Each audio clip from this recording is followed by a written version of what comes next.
Matats, achip na ito tilawan. Nga nila magluto mga tats.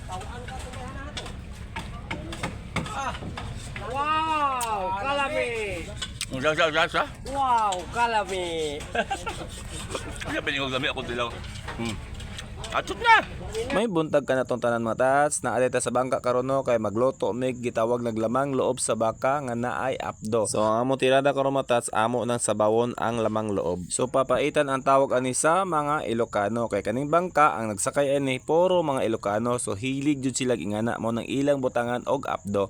So before that, wow English na. Mga pisa ta og tan-awa po na atong mga view sa likod mga tats. Siyempre kay human naman tog hiwa-hiwa o ato na ng ilonod diha. Siyempre ang makalamasan sa tong kinabuhi dira ahos, bombay, luya, paminta og kulikot nga wala pa gilonod kay unya na daw to ilonod. Siyempre mga tats lapuan sa na sa kadiyot dira no para mo absorb jud kuno ang iyang mga dabis nga mga panglasa ba.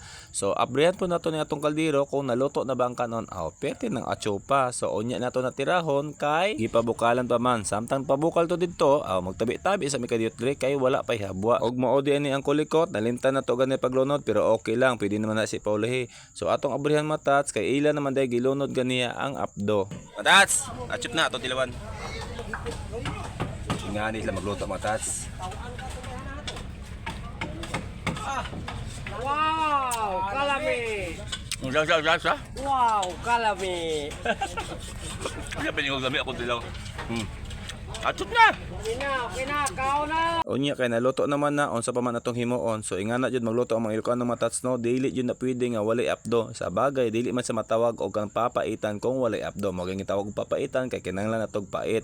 So ang among silingan imbis agdahon ako kaon, papaitan po de ilang sudan. So okay ra daw sila. Siyempre kay human naman sila kaon, kinsa pa man mo tira ana kun dili kami nga mga libor. Ako magluto aning lamang lob sa baka. Ako ra ning paklayon mga tats, butangan ako nigdabong. So ingana ako magluto no. Sa bagay mga Ilocano hilig yun nagpapaitan, so lahi-lahi man gud tirada. Tan-awa ra gud na atong gihimo diro, gihigop na to pati sabaw kay nga naman perting lamia jud anak nila muluto mga tats. Og isa pa, dira ra pug katilaw og bangos nga naay bayabas. Di ba kita magluto og bangos sinigang ra matong ibutang, sila haluan nilag bayabas.